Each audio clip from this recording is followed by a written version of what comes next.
Oi, turma. Aqui é o Marcelo, professor de ciências de vocês.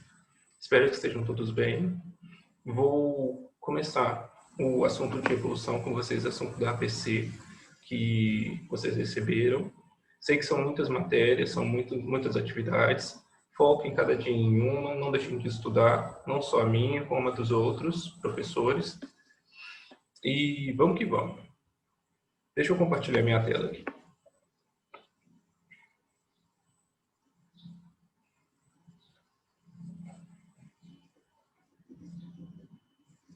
Muito bem.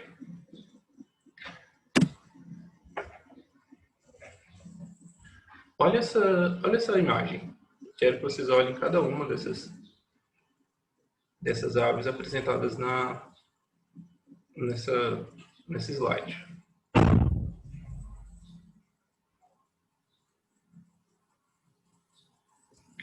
Dá uma pausa no vídeo se precisar, tá?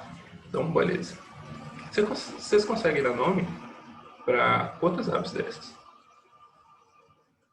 Vocês já viram alguma dessas? Muito bem. Olha a diversidade, como que cada ave é bem diferente das outras, e ao mesmo tempo a gente classifica tudo como ave. Vocês já pensaram o que elas têm em comum para serem aves e o que elas têm de diferente para não serem todas iguais? Uma dessas ideias de diferenciação delas pode ser pela forma do bico. Reparem como que o bico de cada um é diferente da outra. Vamos começar pelo número 1, da ema. A ema tem um bico achatado, bem resistente. Já o tuiuiu tem um enorme bico, parecido com o número 10 do pelicano. Só que ele não tem essa bolsa como o pelicano tem, mas é um bico longo e forte. Já o número 3 é o maçarico. Olha esse bico fininho. Olha como que é afiado esse bico da siriema. Igual o da ave, também é bem afiado. O urubu, número 9, também é bem afiado. O que eles compartilham, basicamente, é a sua diferença na alimentação. O bico está diretamente associado à forma com qual esses alimentos são alcançados pelas aves. A ema, por exemplo, ela se alimenta de animais rasteiros no chão. Então ela fica bicando como da galinha. Então o bico da ema é muito parecido da galinha no sentido de resistência. Mas uma galinha não sobreviveria no território da ema. Porque a forma dos animais com que a ema se alimenta é diferente da quantidade e a forma dos animais que a galinha se alimenta. Então, para isso, os bicos precisam ser diferentes, precisam ser especializados. O tuiuiu, lá no Pantanal, se alimenta de grandes peixes. Então, o bico dele precisa ser largo, grande e bem forte para conseguir pegar o peixe de forma bem resistente e não deixar ele escapar. Se o bico dele fosse mais curto ou mais fraco, ele não ia conseguir se alimentar, simplesmente. Então, ele precisa ter esse tipo de bico adaptado, porque o ambiente dele exige isso dele. Já o número 3, o maçarico, esse bico fino e agudo é muito importante para que o qual ele consiga alcançar o seu alimento que fica no lodo ou na areia molhada. Ele enfia esse bico e pega pequenos crustáceos, pequenos peixinhos que possam estar escondidos lá na areia. Ele se alimenta dessa forma. A siriema, conhecida também como matadora de cobra, ela tem o bico bem forte e consegue matar uma cobra mesmo, cascavel muitas vezes, e se alimenta de pequenos animaizinhos. Tem um bico bem afiado, serve também para rasgar, para dar uma dilacerada. Ela, ocasionalmente, ela come pequenos insetos também, mas mas o bico dela é bem afiado e adaptado a sobreviver no ambiente com o qual ela vive, que é o cerrado. Número 5, uma águia. Essa é uma águia americana, é o símbolo dos Estados Unidos. Não é uma ave que existe aqui no Brasil, mas eu estou colocando ela para representar todas as águias. Repara no formato do bico. É um bico curvo, com uma ponta bem afiada, e o bico, a parte de baixo do bico, praticamente Não existe. É bem pequenininho. Isso serve para dar uma força especial na parte de cima desse bico, onde que está a parte mais cortante, é como se fosse uma lâmina, uma faca. Porque essas águias, todas as águias se alimentam de pequenos mamíferos, como ratos, pequenos macacos, e sendo assim, ela precisa de ter esse bico afiado para enfiar na presa, matar logo a presa e dilacerar sua carne para conseguir se alimentar. Outras estruturas das aves também são importantes no seu processo de alimentação e sobrevivência. Só que o nosso foco aqui são são os bicos. Deixa eu ver se eu estou gravando mesmo assim. Acho que está gravando, né? Tá, só para confirmar se eu não estou falando sozinho aqui. Deixa eu voltar a compartilhar.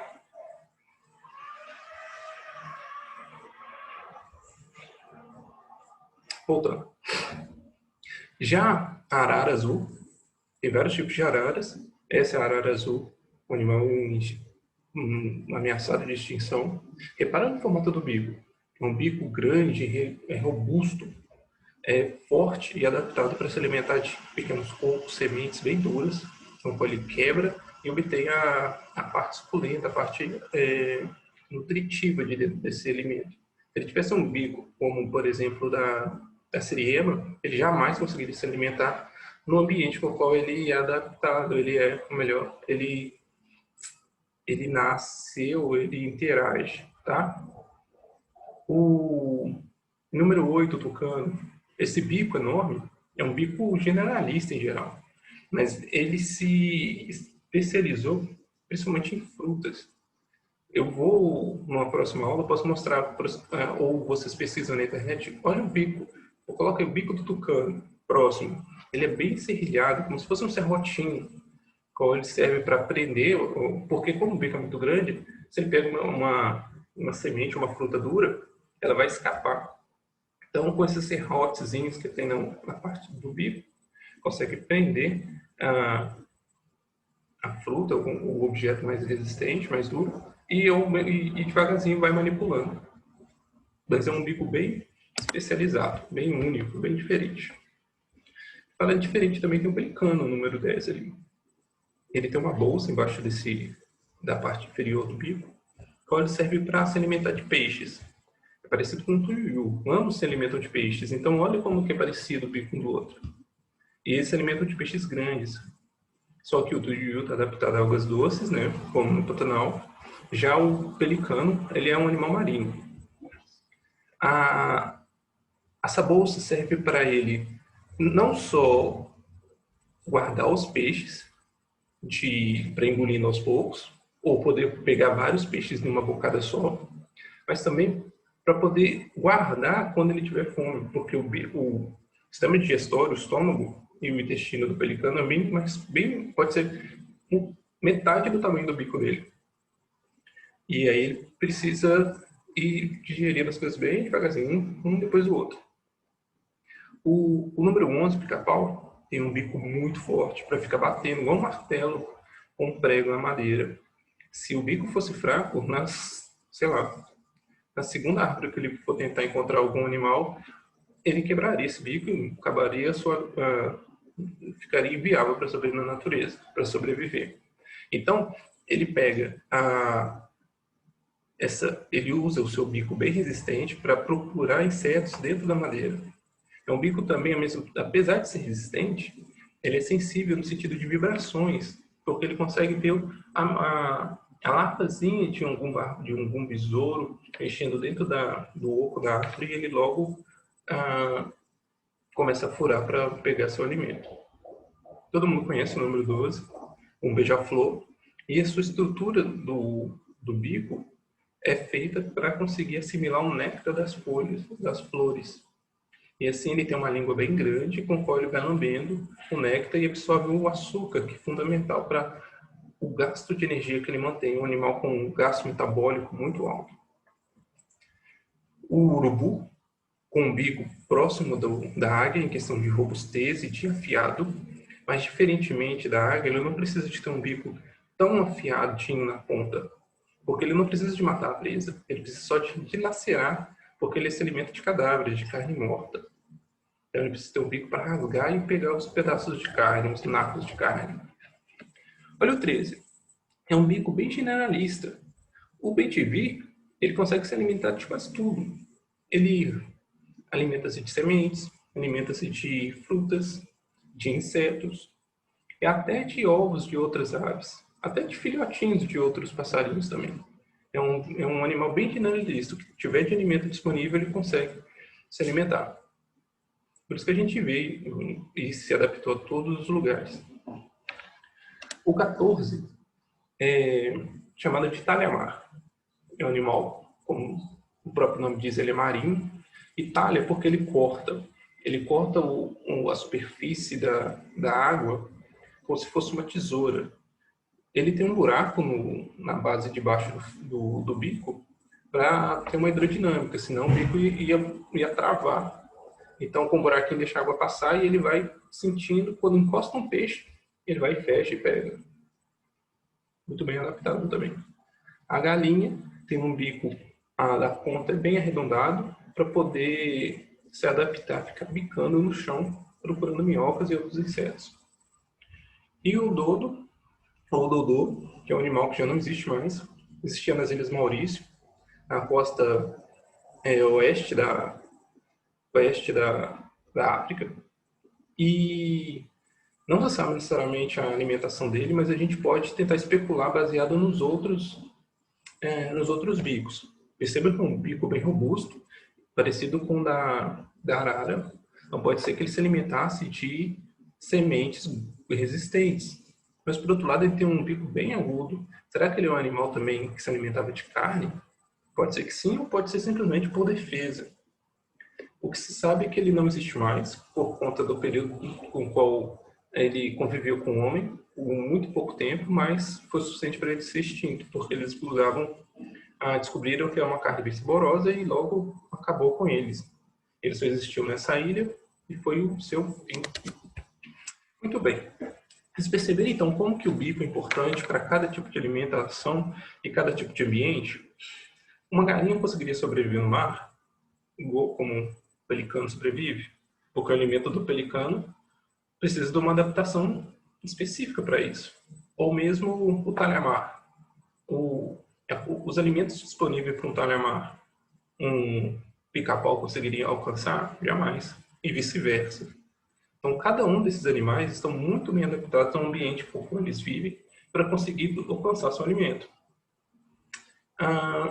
Então, um resumozinho aqui. Para cada tipo de bico, serve para um tipo de alimento.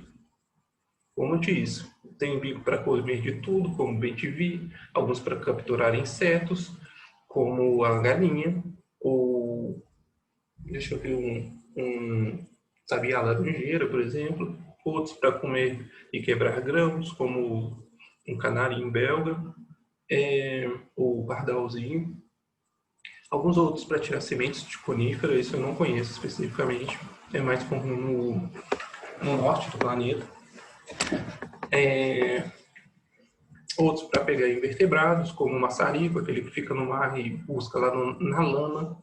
Tem alguns para adaptados a comer frutos, como o tucano. Outros para furar madeira, como o pica-pau. Alguns para capturar um monte de peixe, como o pelicano. O talhamar, que eu disse, para pegar animais na superfície, peixes na superfície da água. Alguns são adaptados para pegar néctar, como o beija-flor. Outros para matar e dilacerar sua presa, como a águia. Não tem a imagem do pelicano, mas o pelicano tem um pico que filtra. Ele enfia a cabeça dentro de uma água rasinha e pega não só água quanto peixe e areia e dá uma peneirada. Ele tem um bico que consegue peneirar e tirar areia e consegue pegar os animais, geralmente crustáceos, que sobram nessa peneirada. É um bico também bem adaptado. Outros por mergulho, eu não citei, mas tem vários, como o martim pescador, também encontrado na região do Pantanal, aqui no Mato Grosso do Sul. Alguns pescas de perseguição subaquática, como o mergulhão, que é um animal espetacular, que fica sobre o rio, sobre o lago, e quando observa algum peixe passando que ele observou lá de cima, ele dá um mergulho e nada atrás dele.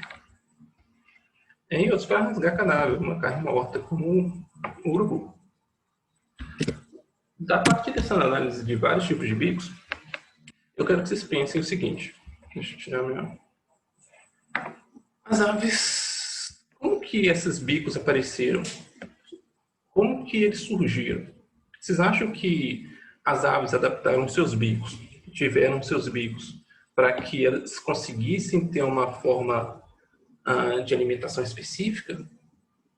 Ou seja, as aves decidiram criar esses bicos pela necessidade de alimentos que elas sofriam e queriam obter ali. Por exemplo, um ancestral do pelicano tentava pegar peixe, mas não estava conseguindo.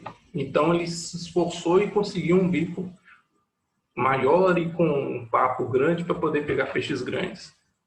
Vocês acham que aqueles peixes surgiram animais com bicos diferentes? Por exemplo, surgiu um animal com bico igual ao do pelicano e ele conseguiu pegar um monte de peixe e por isso ele sobreviveu, conseguiu ter mais crias com bicos iguais ao dele e passar toda essa característica para frente.